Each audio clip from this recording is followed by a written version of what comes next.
llevado ya la materia, están repitiéndola, entonces la parte práctica van a llevar con ella y obviamente la doctora me va a informar las notas, ¿no? Me va a dar ella 2 notas de la parte práctica, que vendría a ser la nota de laboratorio y la nota de informe, ¿no? de sus exámenes previos que ustedes dan. Tienen en la parte práctica, tienen una nota, la segunda y la tercera. Esta primera nota es de sus exámenes previos que ustedes van a dar con la doctora. Obviamente si dan 10 exámenes previos, eso se suma y se divide entre 10, y esa es la nota que ustedes van a tener ahí en el primer casillero. La otra nota vendría a ser la de los informes, ¿no? Eso ustedes tienen un texto y rellenan el texto y sobre eso se les va a calificar. Igual, si son 10 informes, las notas que saquen se suman y se dividen entre 10. Si por algún motivo ustedes tuvieran tal vez alguna licencia, obviamente justificada. ¿Qué quiere decir justificada? Que ustedes me digan, bueno, yo tuve que, por motivos de salud, por ejemplo, de la persona, no de otra persona, porque la licencia es para ustedes, no porque tengan otros familiares, por ejemplo, un tío, ¿no? Entonces, ustedes están delicados, obviamente va a haber un certificado médico.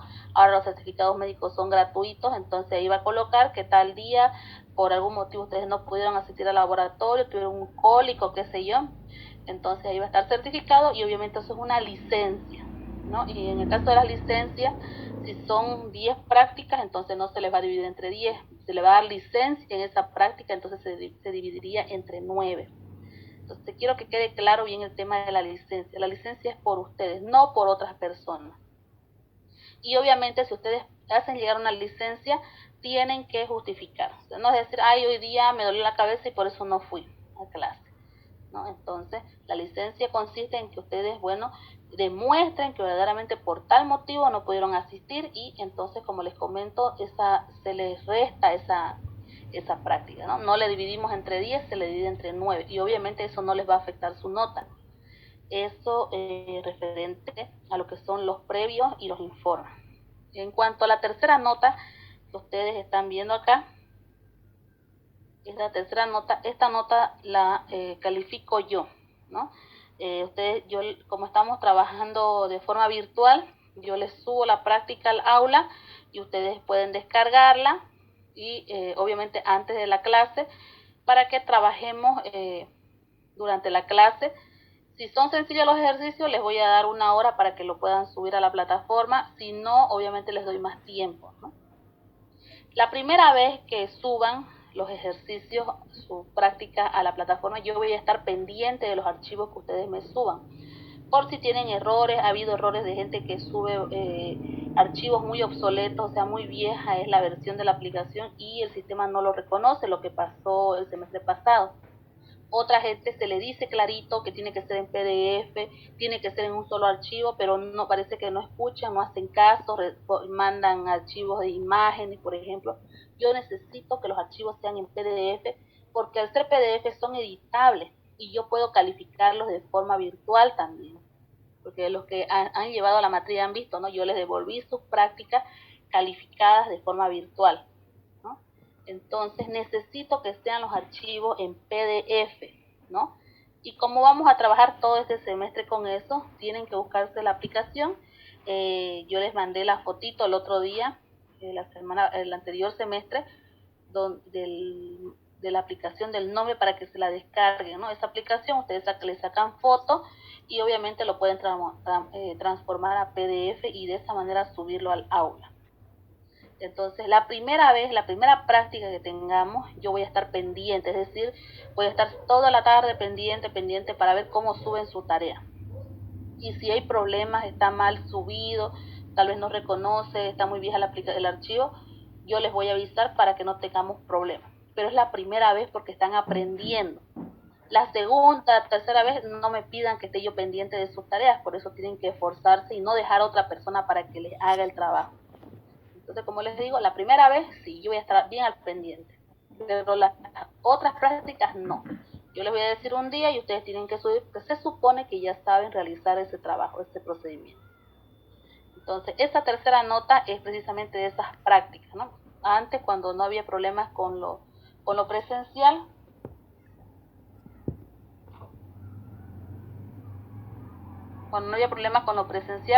tenían un texto y obviamente con ese texto trajinaban y se trabajaba ahí. Pero como ahora no podemos ver, ¿no? Entonces hay que buscar la manera de trabajar lo mejor posible.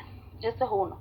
La segunda cosa, por favor, cuando ustedes pidan algo, sean lo más honestos posible, chicos.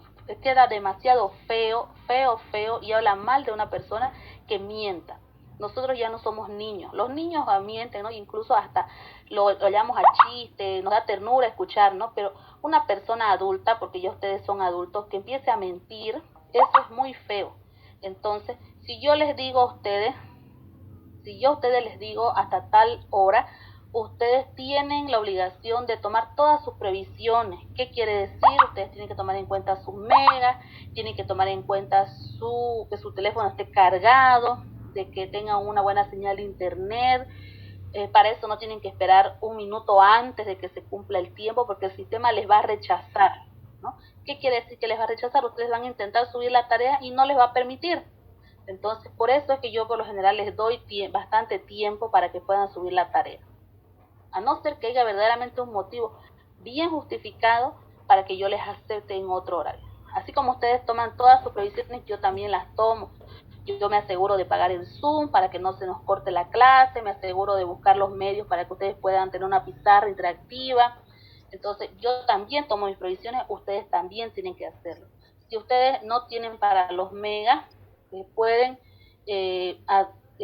optar por los megas que le da la universidad. Pero hay gente que verdaderamente no tiene ese interés y quiere quedarse con su línea, ¿no? Entonces, la línea que les da la universidad, los megas gratis, es Entel. Entonces, si yo no tengo las posibilidades de pagar mis megas, entonces pues debo acogerme nomás a lo que la universidad me está dando esa posibilidad, pero hay gente que enteramente no quiere cambiarse de línea y es por eso que se ven los problemas de los megas. Como les digo, evitemos las mentiras, ¿no? O hacer quedar mal. Yo soy muy cuidadosa con las prácticas. Entonces, el sistema también es bastante cuidadoso porque cuando ustedes mandan una práctica, el sistema me descarga toda la carpeta de los archivos admitidos. ¿Qué quiere decir? Todos los archivos que ustedes subieron como alumnos, me los descargan. No hay donde se pierda un archivo. Pero de todas maneras, acuérdense que somos humanos y podría suceder, no estoy lejana a eso, pero háganme buscar cuando verdaderamente ustedes estén seguros que han subido algo. No que la otra vez me hicieron buscar toda una tarde, me han molestado diciéndome que yo no le había corregido, que me había olvidado, y ya salió con que nunca lo había subido, y sabían. Entonces, por favor, no perjudiquen, porque yo también tengo otras obligaciones. Yo pienso que eso es abusar de la buena fe que el docente tiene y la predisposición de corregir los errores que pudieran haber. Entonces, si ustedes están bien seguros, magnífico. Reclamen, está bien, pero no que después, sabiendo que no habían subido la tarea al sistema, me hicieron buscar un montón en todos los archivos del sistema. Imagínense cuántos archivos han subido ustedes, eran 35 alumnos, 4 prácticas, ¿cuántos archivos? Uno por uno he buscado. Entonces eso se llama jugar con la buena fe de la persona. Por eso les voy a encargar, no mentir, hay que ser sinceros y decir, bueno, yo no pude y por tales motivos, tal vez es motivo de salud, se va a considerar, pero si es simplemente gusto y gana, en otras palabras, como dicen, de fregar, si no lo veo sinceramente ético de su parte de ustedes, ¿no? Y como les digo, tenemos que formarnos desde los cursos más básicos, que quiere decir acostumbrarnos, porque si estamos acostumbrados a mentir, se nos hace un hábito y bueno, cuando ya estemos en un curso mayor, cuando seamos profesionales, vamos a pasar vergüenza. Entonces, eso les voy a encargar. Si tienen alguna duda sobre las notas, ahí está. La tercera nota práctica es de esos ejercicios que yo les voy a dar. Obviamente la mayoría de los ejercicios son sumativos. ¿Qué quiere decir? Yo siempre califico sobre 100. Entonces la primera práctica, las primeras hojitas van a valer 30 puntos. Entonces les voy a calificar sobre 30. Para la otra práctica otros 20. Les voy a calificar, ya vamos acumulando 50, ¿no? Y así es sumativo. para evitar la pérdida de notas en cuanto a los promedios. Posteriormente ya al final se promedia. Entonces, no sé si tienen alguna duda hasta ahí o alguna inquietud. Otra cosa antes que me olvide. Ustedes gozan ustedes de un sistema Mojos para poder ver sus notas. Entonces, inmediatamente nosotros ingresamos las notas a la libreta, ustedes pueden verlas las notas. Entonces, el hecho de que yo les suba la planilla, eso ya es una atención que yo tengo con ustedes porque, bueno, es más fácil, ¿no?, que lo hagan, pero no es que yo no he subido las notas si no les subo la planilla. Ustedes pueden entrar a través de internet, colocar su RU, colocar su carnet de identidad y van a mirar su nota. No es necesario que yo les publique la planilla en el aula. Sí se las publico, pero como les digo, no es un parámetro para poder que ustedes digan, no, nunca nos subió la nota. Quiero que les quede bien en claro esa parte, por favor, porque que por favor, que doctora las notas sábado, domingo, imagínense, a veces uno no tiene tiempo y parece que piensan que esa es una obligación, que yo les suba las notas al aula. No, el momento que yo ingreso las notas al sistema Mojos, automáticamente a ustedes les aparece. Ahora, que haya algún problema de conexión, de conectividad, eso tampoco no es culpa mía, ¿no? Si yo tengo tiempo, y como les digo, les voy a subir la planilla, pero ustedes pueden verificar cuándo se subió la nota mirando a través del portal de la universidad con su carnet y su RU. Y no solamente mi nota, la nota de cualquier docente, ¿no?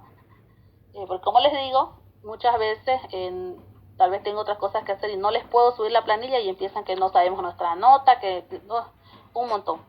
Entonces quiero dejarles bien claro eso. ¿Eso que se pierde el audio es mi señal o es de ella? Debe ser de usted. Bueno. ¿Qué más? ¿Tienen alguna duda hasta ahí? Doctora, buenas tardes. Quería consultarle cómo, o sea, no estaba hablando de enviar las tareas, ¿en qué aplicación se puede enviar? La aplicación se llama Cam Scanner. Yo les voy a mandar una fotito de la aplicación. Claro que ustedes pueden utilizar cualquier aplicación que puedan convertir archivos de imagen a PDF, pero con la que yo he tenido mejores experiencias es con esa aplicación. Entonces, de todas maneras, les voy a mandar la foto de la aplicación para que ustedes se la descarguen, ¿no?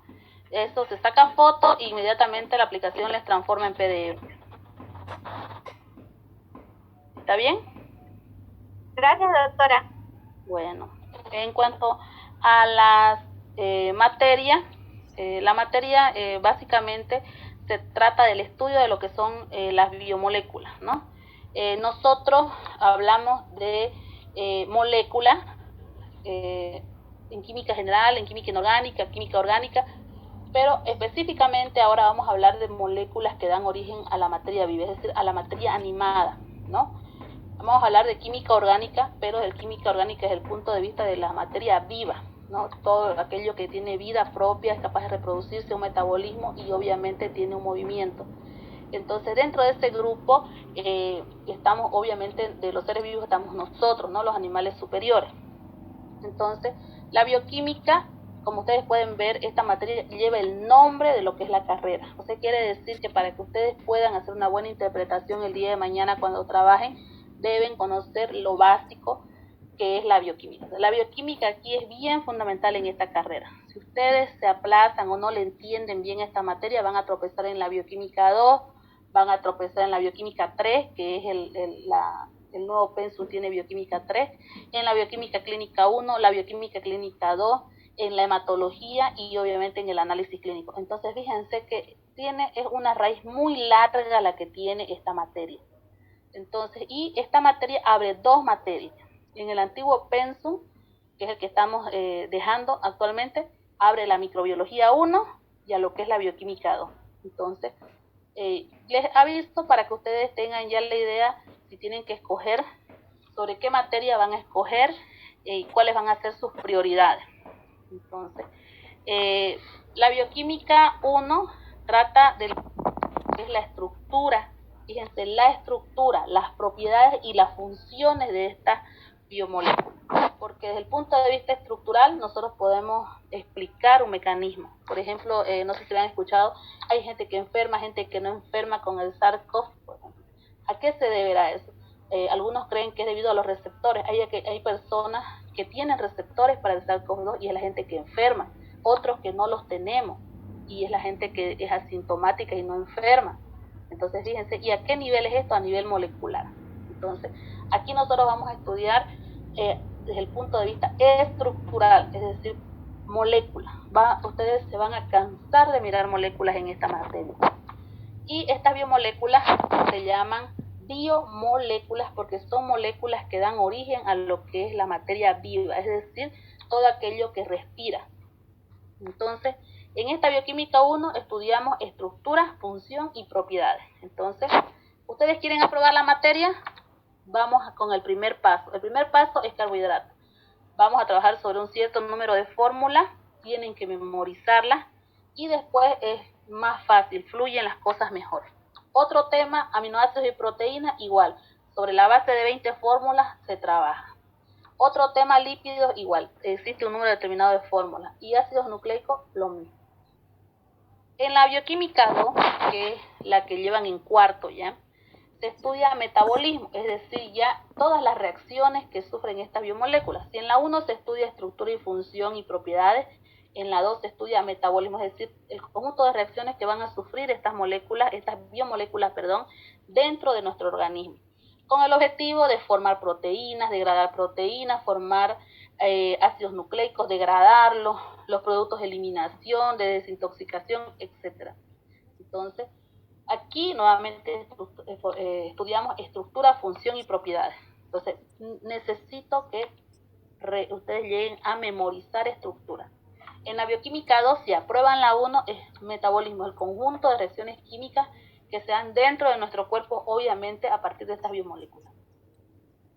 En cuanto a las unidades temáticas, el primer tema es introducción.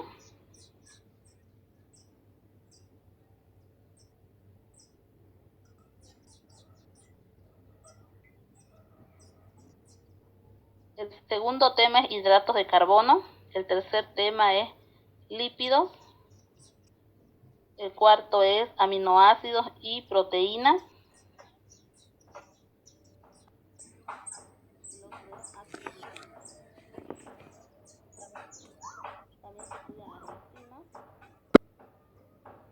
Y también se estudian las vitaminas.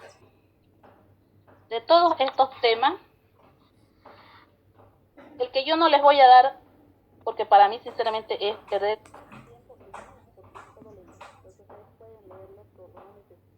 de mí porque ya van a tener una base.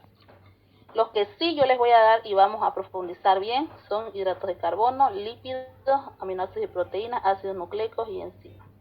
Introducción es lo más cortito, ¿no? Simplemente cómo van a ver ustedes un video para que se den una idea de lo que estamos hablando.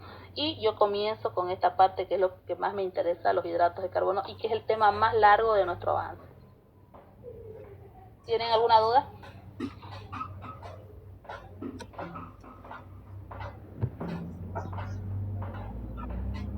Bueno, les voy a poner la diapositiva para que comencemos.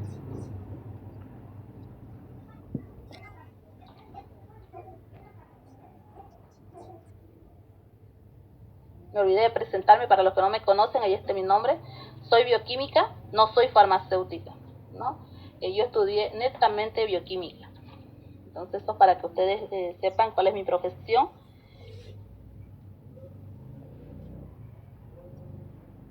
Aquí, por ejemplo, en esta diapositiva habla de los bioelementos. Y a lo que quiero llegar acá es que esto... Buenas tardes. No sé. Aquí, no por ejemplo... ¿No se ve? Doctora, no se ve nada. Sí, doctora, no se ve. Ahorita les coloco, sabes que se ha salido la... Eso no me dijeron, pensé que les estaba mostrando cuando les coloqué las prácticas.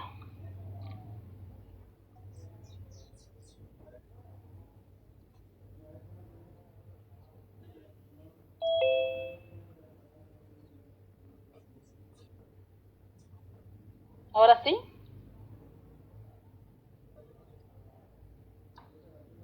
se ve? Sí, doctora, ahora sí. ¿Ya? Entonces era lo que les estaba hablando, esta diapositiva, que los elementos se combinan entre sí para formar estas moléculas. Obviamente los elementos, la asociación de átomos forman, ¿no es cierto?, las moléculas, y estas moléculas, como forman parte de nuestro cuerpo, se llaman biomoléculas, obviamente porque dan origen a la materia viva, ¿no? ¿Qué quiere decir? No es igual una mesa, una silla a un animal, ¿no es cierto?, que respira. A eso se refiere. Y también reciben el nombre de principios inmediatos de estas biomoléculas. Ahora, estas biomoléculas pueden ser de origen inorgánico o de origen orgánico. Nosotros vamos a abocarnos a las que son de origen orgánico. ¿Cuáles son estas? Los glúcidos, los lípidos, los prótidos, que son las proteínas, y los ácidos nucleicos.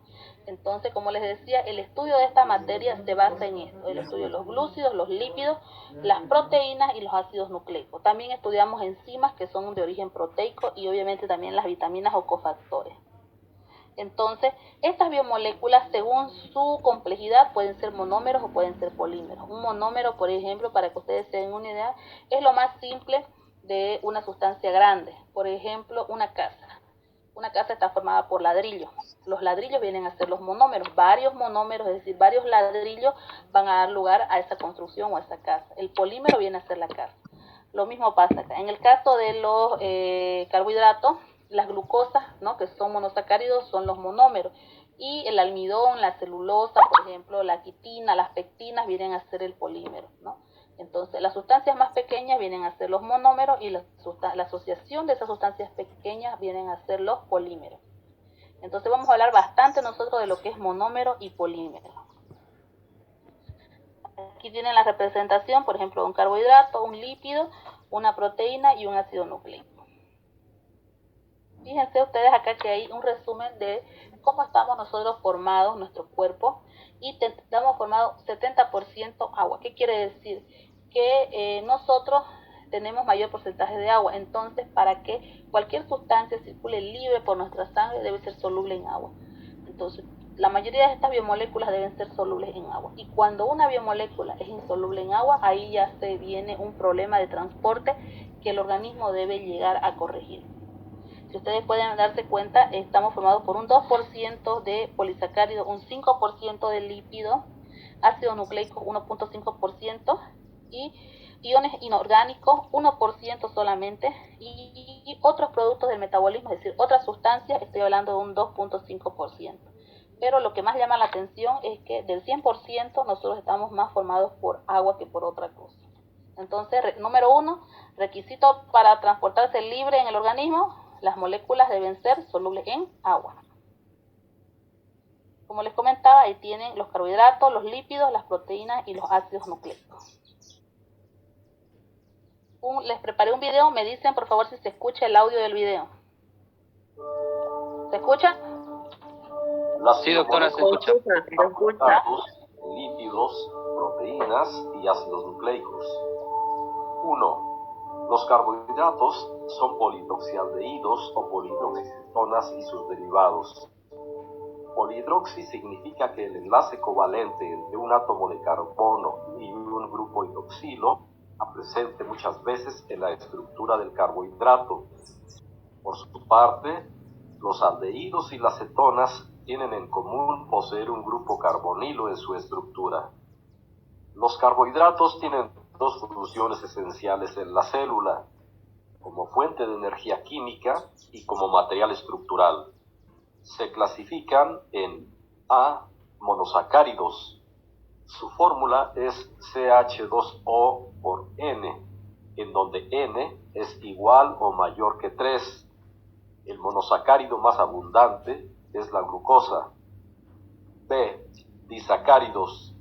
Son carbohidratos constituidos por dos unidades de monosacárido unidas por un enlace glucosídico. Los disacáridos más comunes son sacarosa, lactosa y maltosa. C. Oligosacáridos. Son carbohidratos que contienen de 3 a 10 unidades de monosacárido.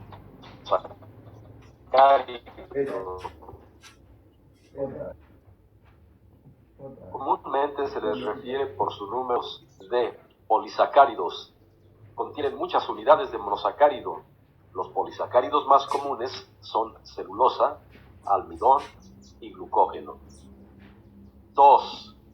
Los lípidos son biomoléculas insolubles en agua, cuya estructura posee al menos una cadena o un anillo de hidrocarburo, es decir, una parte constituida por carbono e hidrógeno, y se clasifican en A. Ácidos grasos, los cuales son utilizados por la célula para sintetizar lípidos más complejos. B. Glicerofosfolípidos, son componentes de membranas biológicas. C. Esfingolípidos, abundan en membranas de neuronas. D. Lípidos esteroles, como el colesterol, que es componente de membranas celulares, precursor de ácidos biliares y hormonas. E. Lípidos prenoles, se hallan en esencias aromáticas y pigmentos vegetales. F. Sacarolípidos, que son compatibles con membranas celulares. Y G. Policépidos, que están presentes en algunos antibióticos. 3. Las proteínas son cadenas de aminoácidos. Cada aminoácido se encuentra unido a otro mediante un enlace peptídico. En las proteínas se distinguen las siguientes estructuras. Primaria, que es la secuencia específica de aminoácidos. Secundaria, que es el resultado de la disposición en el espacio de la secuencia de aminoácidos. Puede ser en alfa hélice o en beta hoja plegada.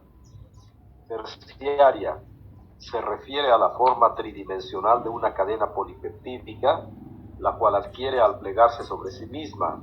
Y cuaternaria, es el arreglo espacial que consiguen dos o más cadenas polipeptídicas individuales al reunirse en un solo complejo proteínico. Las funciones de las proteínas pueden ser enzimáticas, estructurales, de almacenamiento, de transporte, de comunicación e inmunológicas. 4. Los ácidos nucleicos son ADN y ARN. La estructura del ADN es una doble hélice formada por dos cadenas antiparalelas y complementarias de nucleótidos. Cada nucleótido de ADN está formado por una base nitrogenada, una molécula de desoxirribosa y un grupo fosfato. A. La base nitrogenada es una molécula con uno o dos anillos en su estructura. En el ADN, las bases nitrogenadas son adenina, guanina, citosina y timina. B. La desoxirribosa es un azúcar de 5 carbonos, cuyo carbono 1' está unido a un nitrógeno de la base nitrogenada. C. El grupo fosfato está unido al carbono 5 de la desoxirribosa. En el ADN, las bases nitrogenadas forman pares complementarios unidos por puentes de hidrógeno. La adenina y la timina se unen mediante dos puentes de hidrógeno. La guanina y la citosina se enlazan por medio de 3 puentes de hidrógeno. El ARN, por su parte, es también una cadena de nucleótidos y cada uno de ellos está formado por una base nitrogenada, una molécula de ribosa y un grupo fosfato. A. La base nitrogenada puede ser adenina, guanina, citosina o uracilo. Como se puede ver, a diferencia del ADN, el ARN no contiene timina, sino uracilo. B. Ribosa. El carbono 2' de la ribosa posee un enlace con oxígeno, a diferencia de la desoxirribosa del ADN, que no lo tiene. C. El grupo fosfato del ARN está unido al carbono 5' de la ribosa. Al realizarse la transcripción de ADN a ARN, las bases nitrogenadas forman pares complementarios unidos por puentes de hidrógeno. La adenina y el uracilo se unen mediante 2 puentes de hidrógeno. La guanina y la citosina se enlazan a través de 3 puentes de hidrógeno. Hay 3 tipos principales de ARN. A. ARN mensajero. Es una cadena lineal. Lleva el mensaje de información genética desde el ADN hasta los sitios de síntesis de proteínas en la célula, los ribosomas. B. ARN de transferencia. Se denomina así porque transfiere un aminoácido específico del citoplasma a la cadena polipeptídica que está siendo sintetizada. Y C. ARN ribosomal. Son moléculas asociadas con proteínas y forman complejos denominados ribosomas, cuya función es la síntesis de proteínas.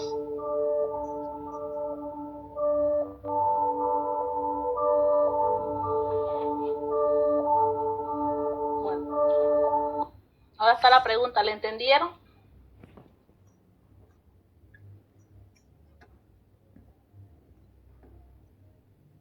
¿Le entendieron o no?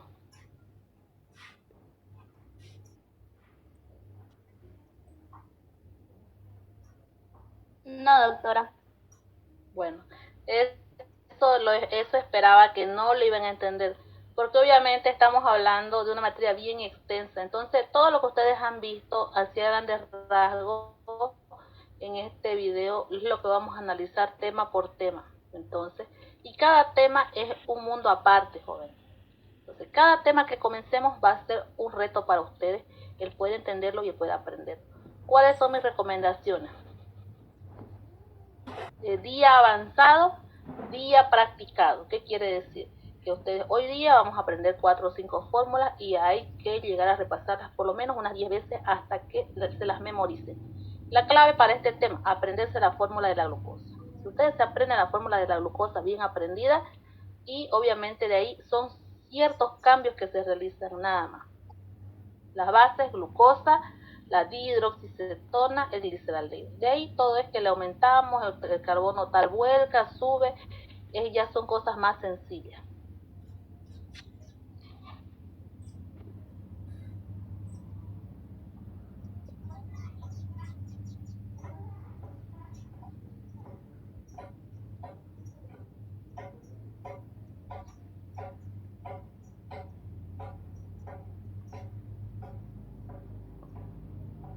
Ahora les vamos a trabajar con el tema de los carbohidratos, ¿ya?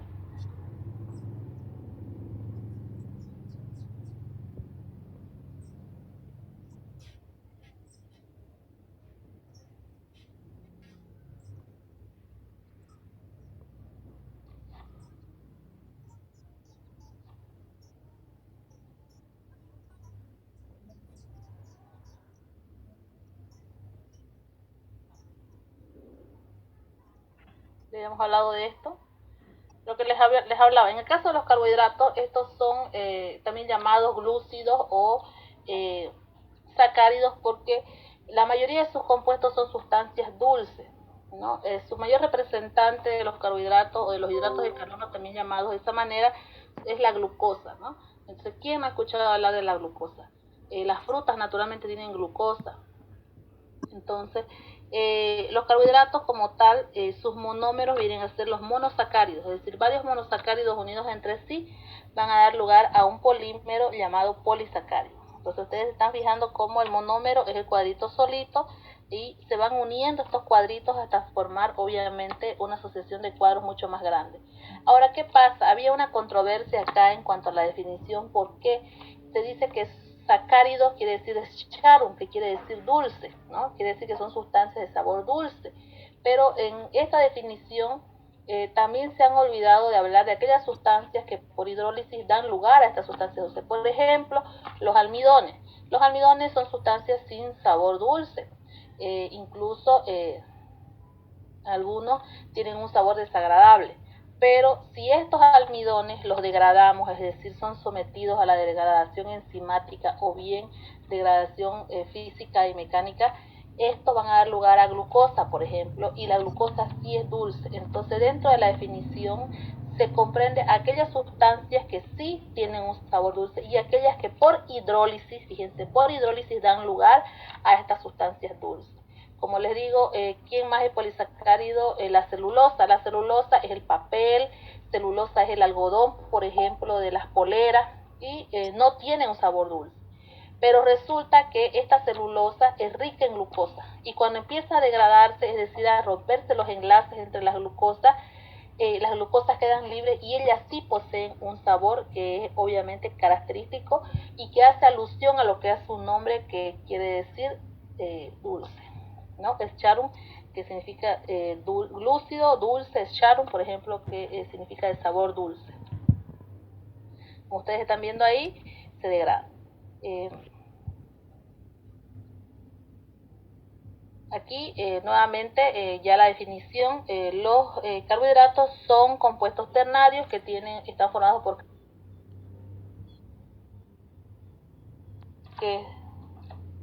formados por sustancias que tienen un sabor dulce o que por hidrólisis dan lugar a estas sustancias dulces.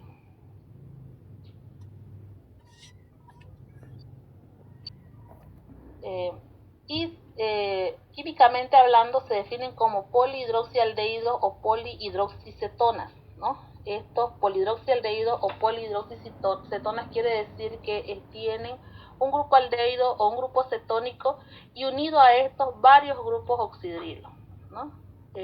Ya vieron ustedes su fórmula general, que yo por lo general no estoy acostumbrada a trabajar con la fórmula general. Seguramente ustedes en química orgánica trabajaron con fórmulas generales o globales, pero nosotros acá vamos a trabajar con fórmulas desarrolladas, como ustedes están viendo. ¿Por qué?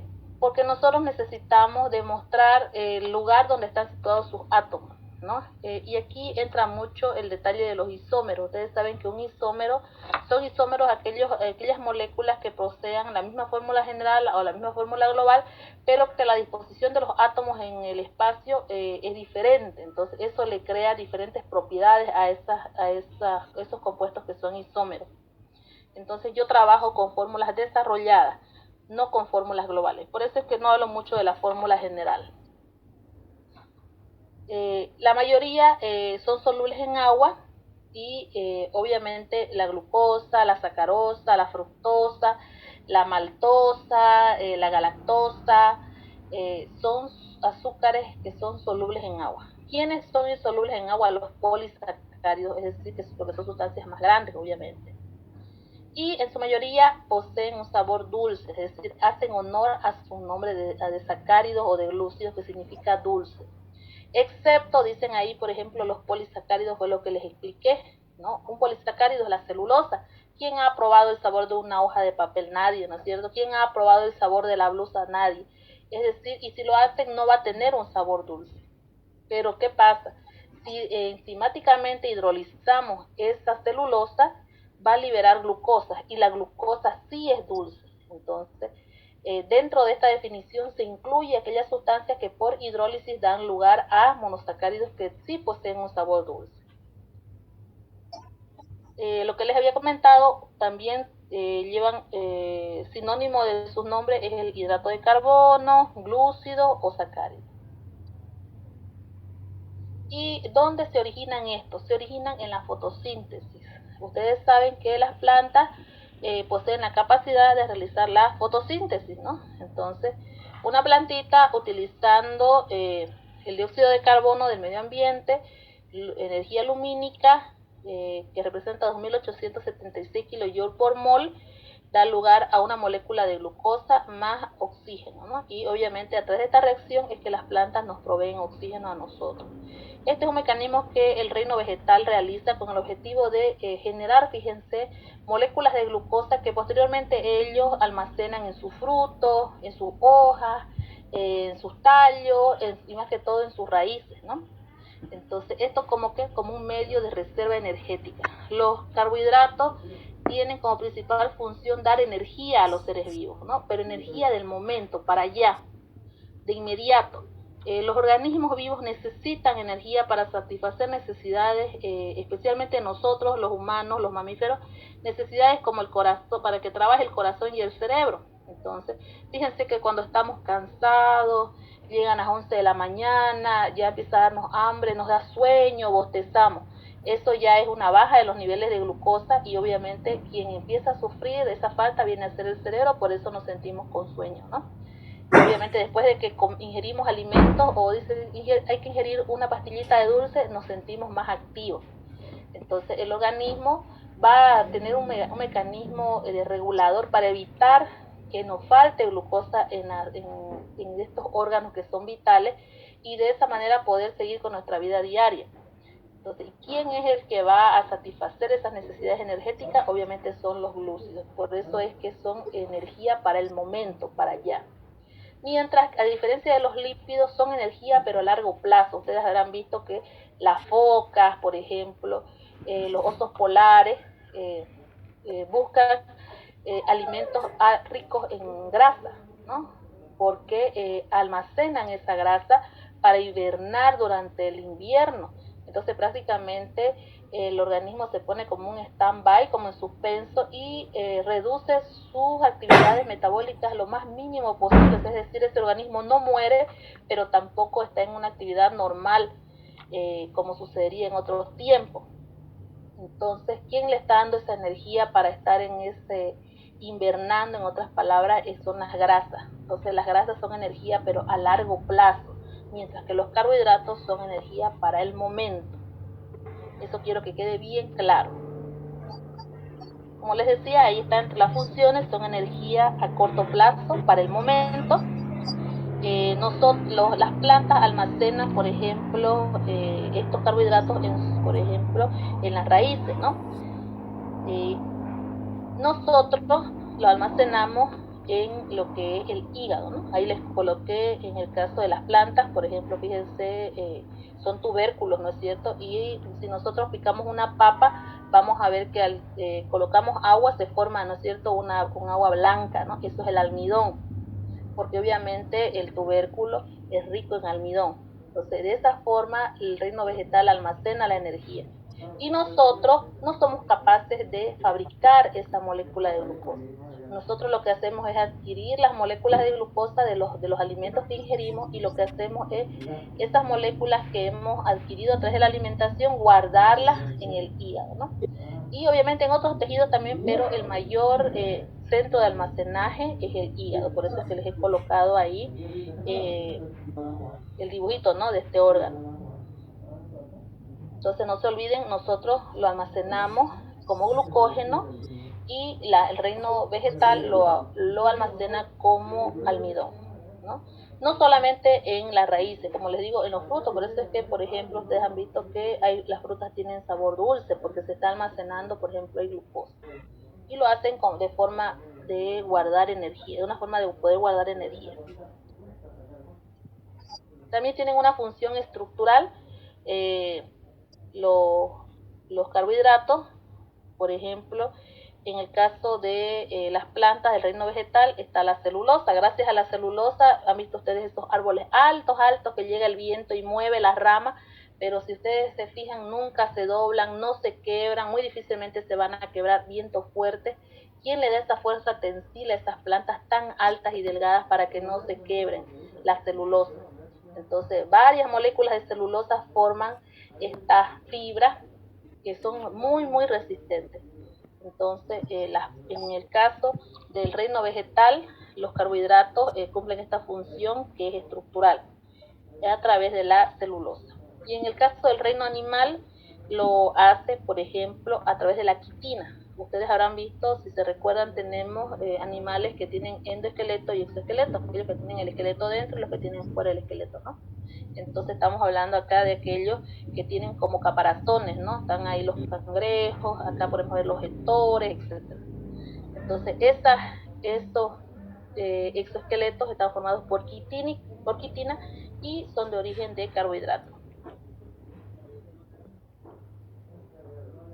La clasificación. Se clasifican en monosacáridos, oligosacáridos y polisacáridos. Los monosacáridos tienen diferentes criterios de clasificación. El primer criterio es según el tipo de grupo funcional carbonilo que poseen. Ustedes han llevado los grupos funcionales con Jenny, y dentro de los grupos funcionales que han llevado está el grupo carboxilo y el grupo carbonilo, ¿no? Estoy hablando en este caso del grupo carbonilo, ¿no? Y en ese caso, dependiendo de la posición Es decir, donde se encuentra el grupo carbonilo, tenemos los que están en un carbono primario y los que están en un carbono secundario. Y ahí tenemos al grupo aldehído y al grupo cetónico, ¿no? Entonces, si el grupo carbonilo que está presente en esa estructura es el grupo aldehído, entonces va a ser una aldosa. Y si está presente el grupo cetónico, va a ser una cetosa. Si ustedes se fijan, estoy utilizando la terminación osa. ¿Por qué? Porque es la forma como se nombran a los monosacáridos. Todos tienen que tener la terminación osa. Entonces, si ese monosacárido tiene grupo aldehído, va a ser una aldosa. Si tiene grupo cetónico, va a ser una cetosa. La otra forma de clasificarlo es según el número de carbonos que poseen en su estructura. Los monosacáridos los más pequeños, los de menor peso molecular, son los de 3 carbonos. No existen monosacáridos de 2 carbonos. Nuevamente, los monosacáridos más pequeños, más sencillos, de menor peso molecular, son los que poseen 3 átomos de carbono, ¿no?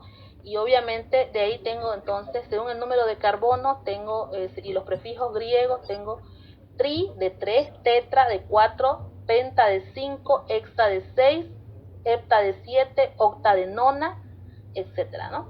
Pero hablando así, sinceramente, sin hacerla tan compleja la materia, vamos a trabajar nosotros hasta los monosacáridos de 6 carbonos, es decir, de triosas a hexosas. Nuevamente, tri, 3, hex, 6. ¿Y por qué osa? Porque es la forma que voy a nombrar a los monosacáridos, con la terminación osa.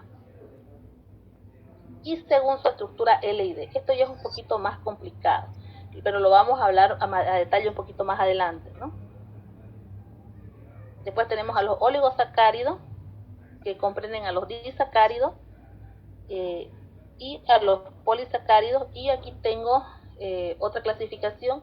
Si solamente existe el mismo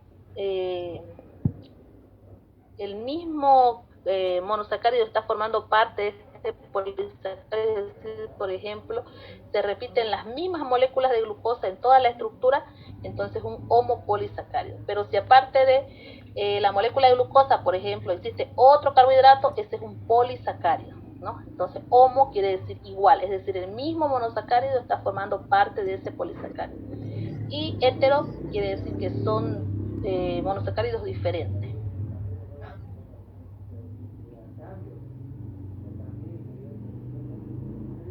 Entonces como ya tengo aquí, no tengo más que mostrarle en esta diapositiva, vamos a aprovechar a escribir. Por ejemplo, acá yo les decía que los carbohidratos más sencillos son los de 3 carbonos. Entonces, por ejemplo, aquí tengo 2 carbohidratos que son los más sencillos. Si ustedes pueden ver acá, tengo el grupo aldehído y aquí tengo el grupo cetónico. Entonces aquí se está refiriendo a esto, ¿no? Ahí está. Por su grupo funcional, entonces el de aquí es una aldosa y el de acá es una cetosa. ¿Por qué? Uno tiene grupo aldehído y el otro tiene grupo cetónico. Y según el número de átomos de carbono que tienen, ambos son triosas porque tienen 3 carbonos. Entonces, ambos son triosas. Y si yo quiero resumirlo esto en una sola palabra para cada uno, puedo decir que una, en resumen, es una aldotriosa. Y el otro, en resumen, es una cetotriosa, para no hacerlo muy largo, ¿no? Entonces, aquí quería mostrarles por qué es necesario que nosotros trabajemos con fórmulas desarrolladas, no con fórmulas globales. En inorgánica nosotros trabajamos el ácido sulfúrico de esta manera, el ácido nítrico de esta manera, el ácido clorhídrico de esta manera, etcétera, ¿no? Y nos hemos acostumbrado a trabajar con estas fórmulas globales. En el caso de Bioquímica 1, todos son fórmulas desarrolladas. ¿Por qué? Porque existe el problema de los isómeros. No se olviden que los isómeros son compuestos que poseen la misma fórmula general o global, pero la disposición de sus átomos en el espacio es diferente y eso les da ya características diferentes. Por ejemplo, acá, si yo me pongo a contar los átomos de cada una de estas 2 moléculas, veremos si son isómeros. Por ejemplo, acá tengo carbono, hidrógeno, oxígeno. Carbono, hidrógeno, oxígeno. ¿Cuántos carbonos hay aquí? 1, 2 y 3 carbonos. ¿Cuántos carbonos hay acá? 1, 2 y 3 carbonos. ¿Cuántos hidrógenos? 1, 2, 3, 4, 5 y 6 hidrógenos. Acá ¿cuántos hay? 2, 3, más 2, 5 y 1, 6 hidrógenos. Oxígeno. Tengo aquí 1, 2 y 3. Acá tengo 1, 2 y 3. Entonces, si ustedes se fijan, ambas tienen la misma fórmula global. Pero si le miramos a la fórmula desarrollada, tienen la distribución de sus átomos totalmente diferente. Y por eso, fíjense que tienen nombres diferentes. Esa es la razón por la que yo no trabajo con fórmulas globales, porque no me daría para explicarle en sí la materia si lo hago con fórmulas globales, ¿no? Las fórmulas globales se utilizan mucho en la general y la inorgánica porque no existe tanto isomerismo entre sus compuestos. En cambio, en orgánica hay mucho isomerismo entre los compuestos. Y para evitar todos esos problemas es que trabajamos con fórmulas desarrolladas. ¿Tienen alguna duda hasta ahí?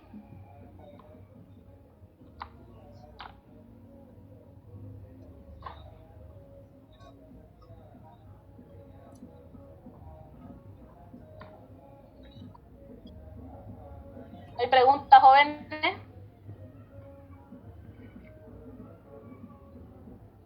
Está entendible, doctor. Bueno, sigamos entonces. Ahí, por ejemplo, tienen las fórmulas que hemos realizado ahorita.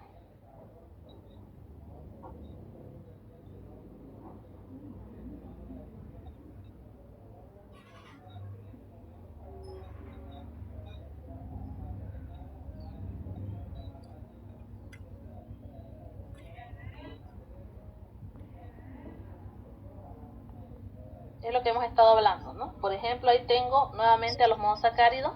Por su número de átomos de carbono tenemos a los más sencillos, que son las triosas. Acá tienen D-gliceraldehído y la dihidroxicetona. Ambos tienen 3 carbonos, por eso ambas son triosas. Y si se fijan ahí, 3 carbonos, 6 hidrógenos y 3 oxígenos. Entonces, fue lo mismo que hemos sacado cuando contamos en la anterior diapositiva, ¿no? Los átomos. Posteriormente, por su estructura, aquí por ejemplo les estoy mostrando dos tipos de fórmulas: las fórmulas lineales, que son las que ven acá, y las fórmulas cíclicas, que son las que ven acá. Entonces primero vamos a comenzar a trabajar con fórmulas lineales. Posteriormente les voy a explicar de que los carbohidratos o los monosacáridos también necesitan gastar la menor cantidad de energía y ellos adoptan una fórmula cíclica, pero primero vamos a dominar las lineales.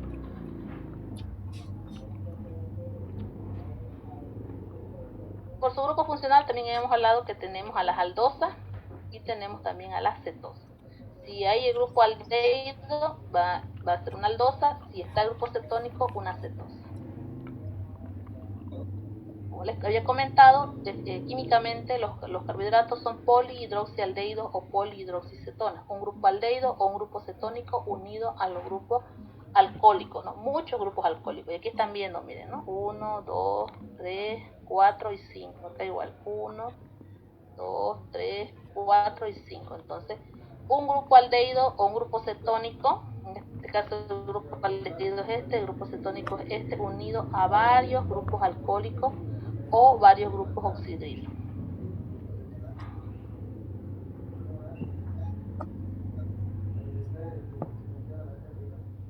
Vamos a hacer un poquito de ejercicios para que podamos avanzar.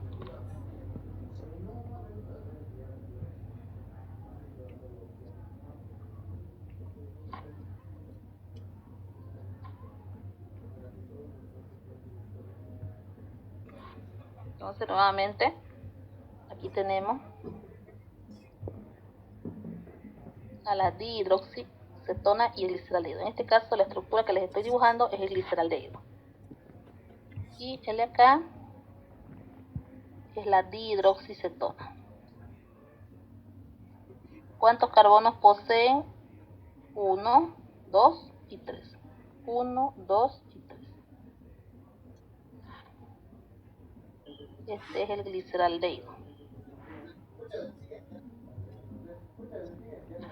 Y esta de acá es la dihidroxicetona.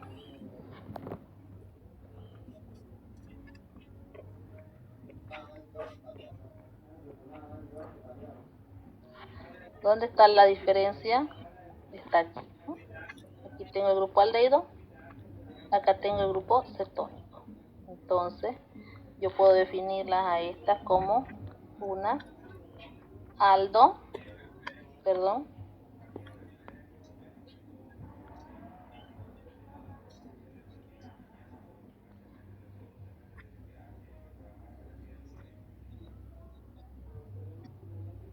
una aldotriosa. Y la de acá es una cetotriosa. Quiere decir que la primera tiene el grupo aldehído con 3 carbonos y la segunda tiene el grupo cetónico más 3 carbonos. Y la terminación osa, no se olviden siempre, se coloca cuando es un monosacárido. Eso me indica que estoy hablando de un monosacárido de la terminación osa.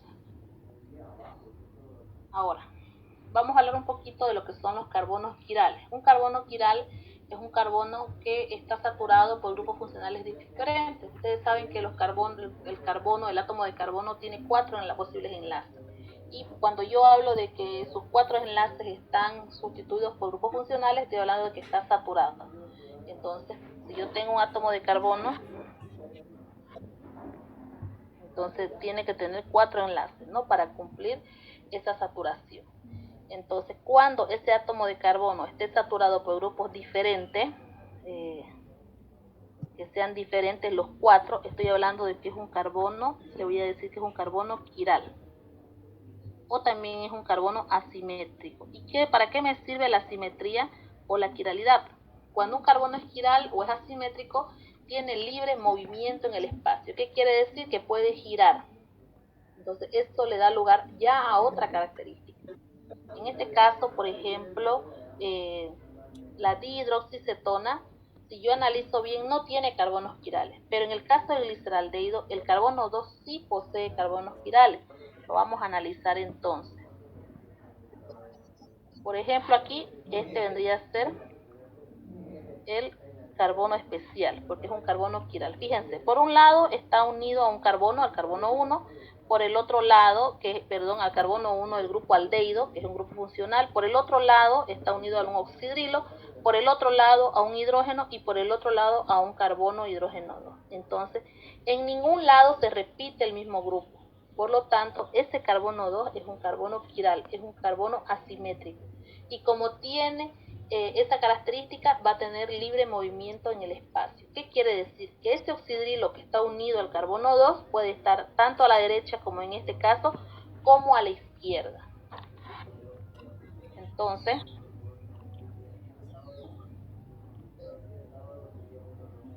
esto le da la oportunidad a que gire, ¿no? O que vuelva a su estado original. Entonces, ¿quién es el que va a girar en este caso? El que va a girar es el oxidrilo que va unido al ese carbono asimétrico. En este caso, para este caso, no siempre el carbono 2, ¿no? Para este caso. Para otros casos puede ser que no sea el 2, por eso tenemos que aprender a identificarlo. Entonces, nuevamente, para que un carbono sea bautizado como carbono asimétrico o quiral, debe estar saturado sus enlaces por grupos funcionales diferentes. Entonces, cuando un carbono es asimétrico o quiral, va a poder girar libre en el espacio. Y al girar, obviamente, sus acompañantes también van a cambiar de posición. Es lo que sucede con ese oxidrilo. ¿Por qué en el caso del carbono 2 de la dihidroxicetona no es un carbono quiral? Porque tiene 2 enlaces con CH2 oxidrilo. Entonces, se repite 2 veces el mismo grupo. Por lo tanto, el carbono 2 ahí no es un carbono quiral. ¿Cuál es el carbono quiral? Es el del gliceraldehído, el que están viendo encerrado con naranja. Entonces, si ese carbono es quiral, ese oxidrilo que está unido, así como está a la derecha, también pudiera aparecer a la izquierda. Y eso es lo que vamos a representar ahora.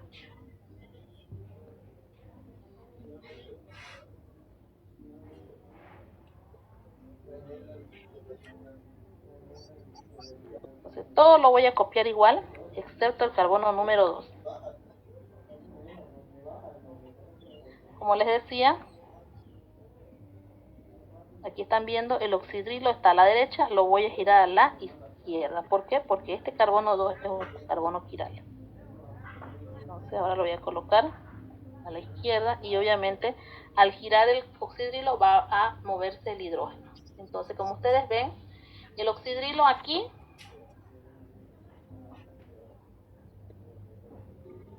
está a la derecha y acá está a la izquierda. Como ustedes ven acá, el oxidrilo está a la derecha y acá está a la izquierda.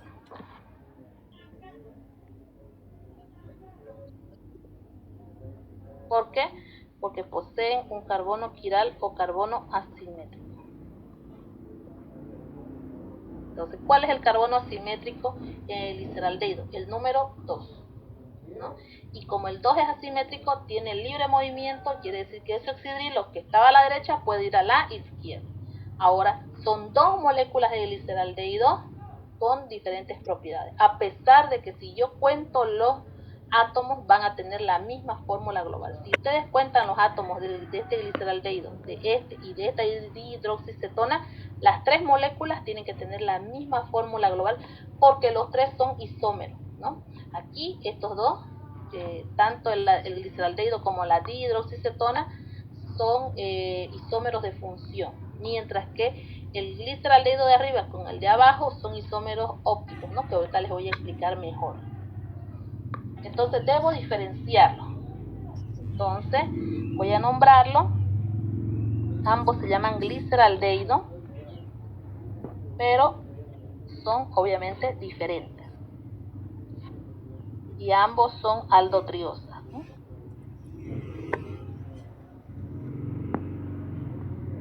Ambos son aldotriosas. ¿Dónde está la diferencia? En dónde está el oxidrilo de la posición 2. En uno está a la derecha, otro está a la izquierda.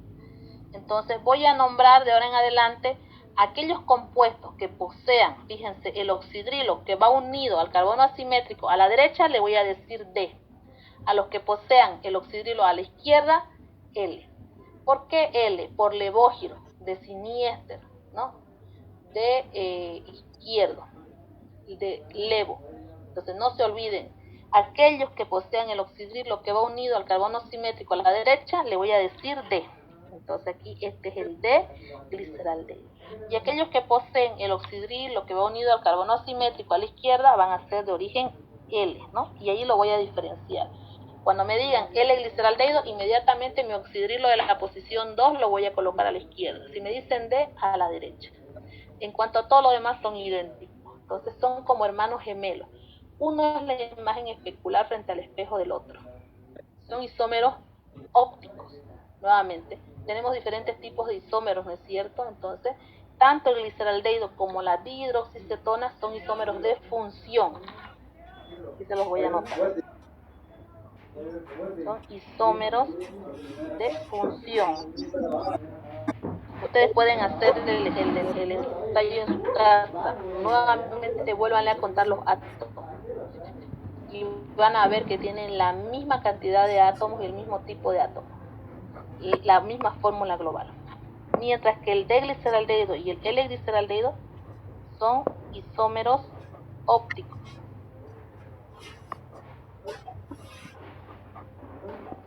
Entonces, aquí ya estamos aprendiendo tres fórmulas y dos tipos de isómeros. Los isómeros de función y los isómeros ópticos. ¿Tienen alguna duda?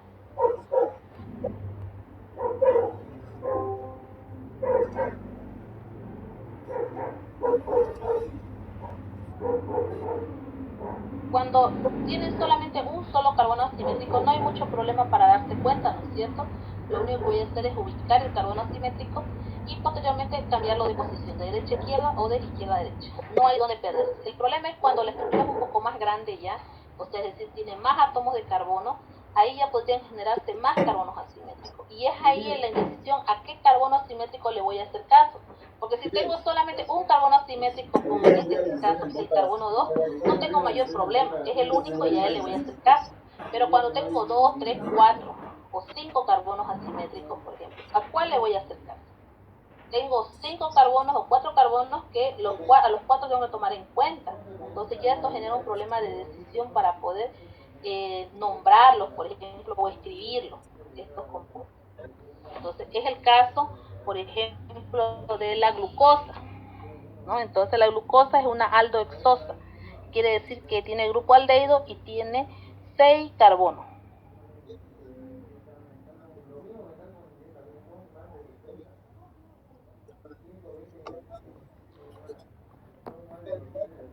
oxidrilo, hidrógeno, oxidrilo y oxidrilo. Esta es su fórmula de Fischer. Son las fórmulas abiertas, fórmulas lineales. Nuevamente es una fórmula de Fischer lo que les he dibujado, en forma abierta o lineal. No me voy a olvidar siempre de enumerar sus carbonos.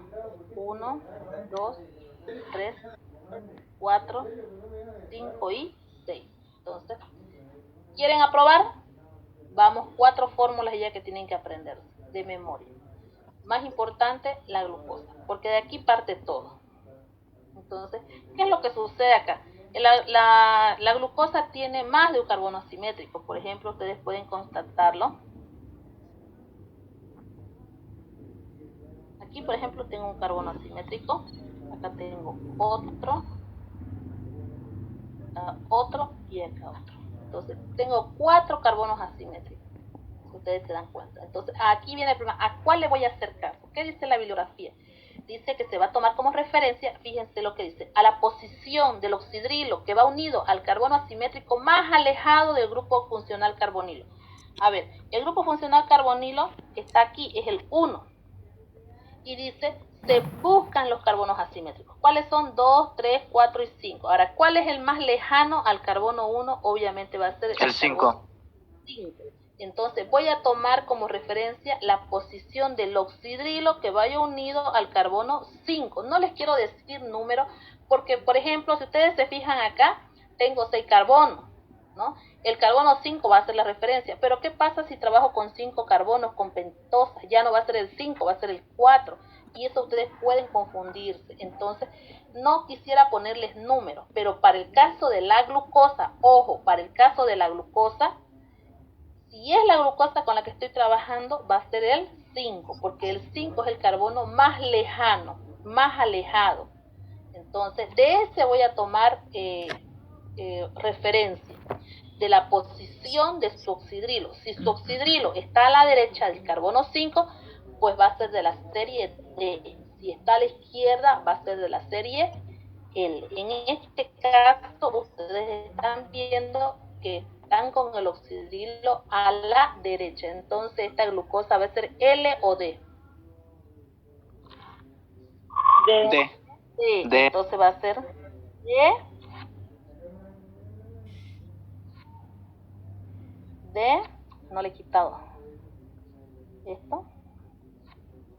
De glucosa.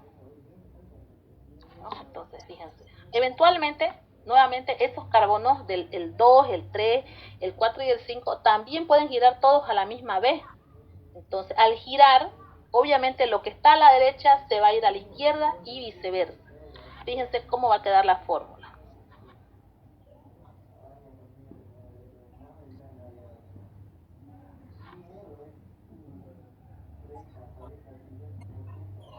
Entonces, todo lo que esté aquí, a la derecha, lo voy a llevar a la izquierda. Entonces voy a colocar acá oxidrilo, hidrógeno, oxidrilo y oxidrilo. Y todo lo que está a la izquierda va a ir a la derecha. Están tomando atención, ¿no?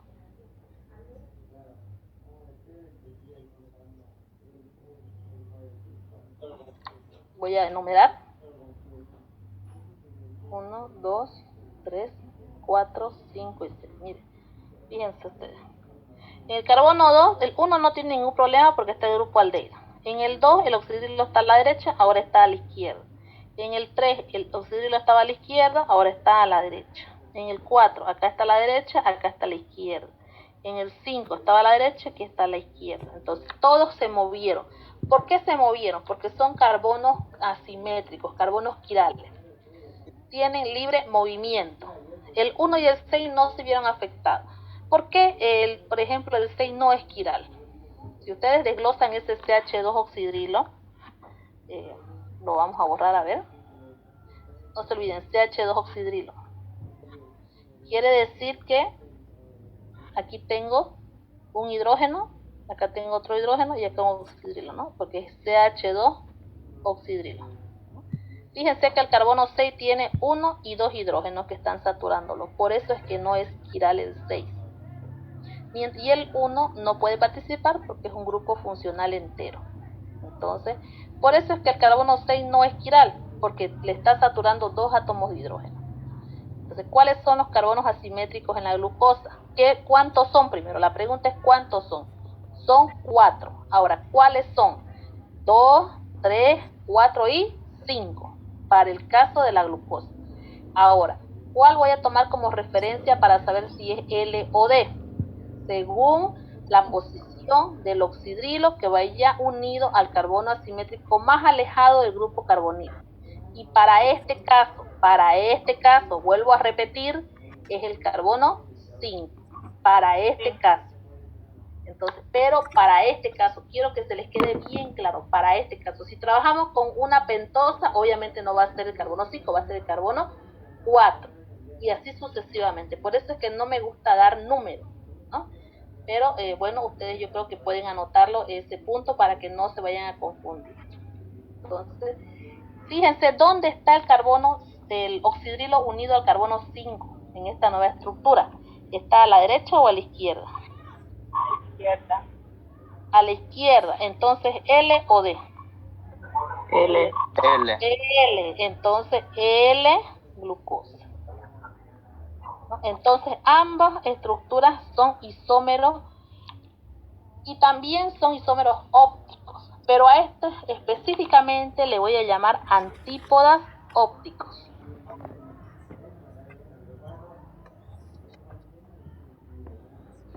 Los de acá les puedo llamar, son isómeros ópticos, pero a esto les puedo llamar enantiómeros. Ahora ustedes dirán, ¿qué diferencia hay entre los enantiómeros y los antípodas? Si ambos son ópticos. En el caso de los enantiómeros, ¿cuántos carbonos asimétricos tienen? Tienen solamente 1. No tienen más. En el caso de los enantiómeros. Mientras que en los antípodas, ¿cuántos carbonos asimétricos creen que hay ahí? 1, 2, 3 y 4. Hay mayor número. Y todos giran a la vez. Ojo con eso. Todos giran a la vez. Los 4 carbonos asimétricos han girado. Fíjense, todos han ido de la derecha a la izquierda. Entonces, cuando tengo más de un carbono asimétrico y todos giraron a la vez, entonces son antípodas. Cuando tengo un carbono asimétrico y ese uno giró, esos son enantiómeros. Ojo, porque puede ser que uno solo de los 4 carbonos gire, eso ya no es tampoco un enantiómero. Para que sea enantiómero, solamente tiene que tener un carbono asimétrico y ese uno girar. Para que sea antípoda, todos los carbonos asimétricos deben girar a la vez, es decir, todos juntos. ¿Tienen alguna duda?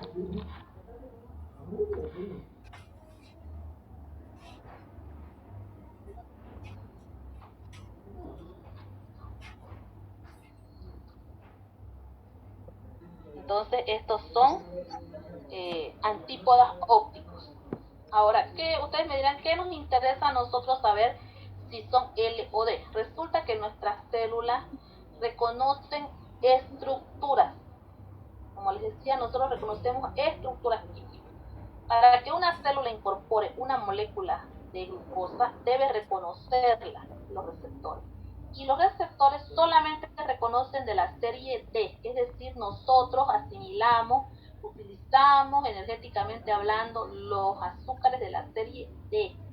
Siempre les doy ese ejemplo. ¿Qué pasa con la stevia? ¿No? La stevia es un endulzante que usan las personas diabéticas, usan las personas que quieren adelgazar. ¿Cuál es el origen, ¿no? El fondo del asunto? Que la stevia, cuando es pura, obviamente cuando no está adulterada, es de la serie L. Esto lo sacan de una plantita que se llama stevia igual y que tiene esteviósido y rebaudiósido. Por eso les decía, hasta en las hojas incluso pueden guardar ese dulce, los reinos tal, porque, por ejemplo, las hojitas son las dulces y poseen L-esteviósido y L-rebaudiósido. Fíjense que L, entonces la stevia, su estructura es L, es decir, su oxidrilo está a la izquierda. Y como es L, nuestra célula no lo reconoce, es decir, no aporta energía y tampoco engorda. Por eso es que la ocupan mucho como edulcorante, porque nosotros no la reconocemos. ¿Por qué no se la reconoce? Porque es de la serie L. Nuestras células solamente reconocen de la serie T. Cuando estoy hablando de los carbohidratos, en caso de los aminoácidos, por ejemplo, lo que reconocemos es de la serie L, es a lo contrario. Entonces, eso, por ejemplo, es una pregunta de examen. Creo que nunca notan cuando yo les digo que les voy a preguntar. El semestre pasado les decía, entran todos los enlaces. Y les repetía el examen final, la plana de los ejercicios, les cambié nomás la secuencia, y atrás solamente puse enlaces. Creerán que el que más respondió esos enlaces, de 2 enlaces, fue una persona que 3 solamente. O sea que nada perdido con los enlaces. Entonces, ojo con eso. Y en este caso, les estoy hablando de los isómeros, ¿no? ¿Cuáles son los isómeros que nosotros reconocemos en el caso de los carbohidratos? De la serie D. Entonces, cuando ustedes me representen un carbohidrato, no necesitan que yo les diga que lo hagan en D. Lo tienen que hacer necesariamente en D, porque es lo que nosotros metabolizamos. Y ojo, no necesito repetirles de que no soy partícipe de las fórmulas globales. Todas las fórmulas con las que nosotros trabajamos son fórmulas desarrolladas. Ojo, fórmulas desarrolladas. ¿Tienen alguna pregunta?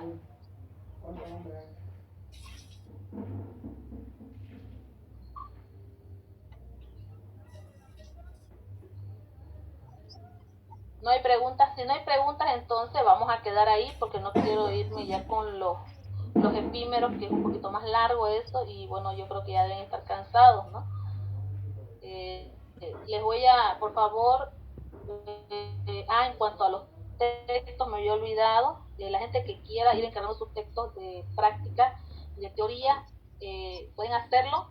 El de teoría está en 70, son 200 planas, y el de prácticas es 40. Pero, y el de los ejercicios, no les voy a dar para que imprimamos, porque, como les digo, es preferible evitar, ¿no?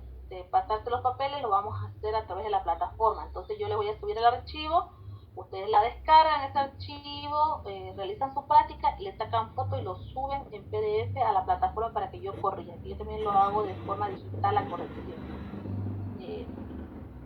No, esta vez no vamos a tener texto de ejercicio, solamente de laboratorio para que presenten sus informes y su texto de teoría. Los que quieran su texto de teoría, mándenme al grupo su nombre, para que yo los anote y les diga qué día van a recoger. Por favor, les encargo que la gente que sí encargue que recoja, porque acuérdense que eso hay que cancelarlo. Entonces yo no me puedo dar el lujo de quedarme con los textos, porque luego de dónde los voy a pagar. Entonces yo les encargo esto, que verdaderamente el que encargue es el que va a recoger y quiera verdaderamente este texto, no que se esté quedando ahí. Entonces, si no tienen otra pregunta. Doctora, Sí. disculpe, el texto de laboratorio, ¿cuánto dijo que va a costar? Es 40. 40. Si ¿Cuántas prácticas serían? Son 12. Si es que nosotros las hacemos todas, ¿no? Porque el semestre pasado, por ejemplo, como lo hicimos modular y rápido, los que son repitentes saben, ¿no? Hicimos 4 prácticas y el texto costó 20 pesos, ¿no? Entonces eso yo les voy a avisar. Teníamos reunión ayer, pero se suspendió. Entonces yo creo que el lunes más o menos vamos a saber bien si va a ser, lo vamos a programar las prácticas de forma, gradual, ¿no? Para que se hagan todas las prácticas, que es lo que quieren con ustedes, que se hagan todas las prácticas. Por eso que les estoy diciendo que va a ser 40. Ahora, en caso de que otra vez comencemos con el detalle de que se van a reducir las prácticas, ha costado 20 pesos el texto, ¿no? Y ahí en el texto ustedes rellenan todos sus informes, ya conocen, lo mismo que hacen con Jenny, si no me equivoco, ¿no? Ustedes conocen ese método. Entonces, me mandan el nombre para que hagamos una lista y de esta forma encarguemos los textos y luego yo les entrego. ¿Alguna pregunta tienen, por ejemplo, de esta parte? Acuérdense que ya tienen aquí 4 fórmulas, ¿no? Para memorizar. El gliceraldehído, la dihidroxicetona, la glucosa de la serie T, porque la de la L pueden hacerlo si es que se saben bien la de la serie D. Es volcar solamente la posición de los 4 carbonos asimétricos.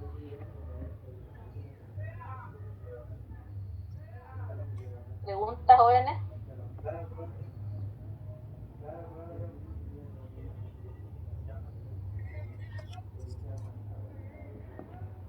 Bueno, también antes que me olvide, el tema de la entrada, ¿no? La entrada es a las 2:30. Yo por lo general en las clases teóricas, presenciales, no me interesa la verdad si entran o no entran a clase, eso ya es, en otras palabras, asunto de ustedes, ¿no? Hay gente que está enferma, que tiene trabajo, qué sé yo. Entonces, para eso se les da un texto, para que, bueno, si por algún motivo ustedes no pueden entrar a clase, bueno, el texto sea su apoyo. Pero les voy a encargar que entre dentro de los 10 minutos. ¿Qué pasa? Yo empiezo a pasar mi clase, de por sí nomás es difícil pasar una clase virtual. Ustedes saben, uno se desconecta un poquito, medio lo interrumpen y uno se distrae. La presentación ya está en la pantalla, hay que salir de la presentación, aceptarla a la persona. Entonces les voy a dar 10 minutos para que entren. Es decir, durante esos 10 minutos yo les voy a ir aceptando. Si entran después de los 10 minutos, si tienen suerte y yo lo veo que están queriendo entrar y me doy cuenta, los acepto. Si no, se quedan sin pasar la clase. Porque sinceramente es bien incómodo, jóvenes, salirse de la presentación. Y peor, a mí me encanta, yo me emociono y me desencajo en teringa cuando me distraen. Entonces, pienso que hay gente que también tiene el mismo problema. Entonces, no crean que es porque no me da la gana. Como les digo, en las clases presenciales no tengo ningún problema para que ustedes entren tarde, si ustedes quieren se salen de clases, no me hago de problema. Para mí las clases teóricas no son obligatorias. Las que son obligatorias son las clases prácticas. Obviamente la gente que asiste a la teoría tiene más posibilidades de aprobar, porque por lo general yo pregunto más de lo que hablo, ¿no? Y los que han sido mis alumnos, los que llevan ahora, saben de lo que les estoy hablando. El 80% de mis preguntas sale de lo que yo hablo. ¿No? Obviamente todo lo que hablo está en el texto, entonces ya depende de ustedes si quieren el texto o no, pero lo que a mí me interesa es que por favor traten de entrar hasta antes de las 14:40, ¿no? Que son los 10 minutos que les estoy dando para que ¿Preguntas?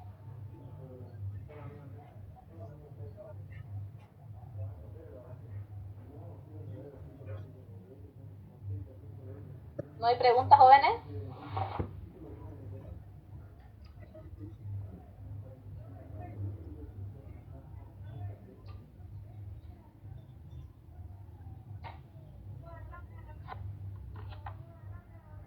Si no hay preguntas, entonces vamos a dar por finalizada la clase. No se olviden de mandarme sus nombres por el grupo para que lo anotemos, ¿ya? Y encarguemos los textos.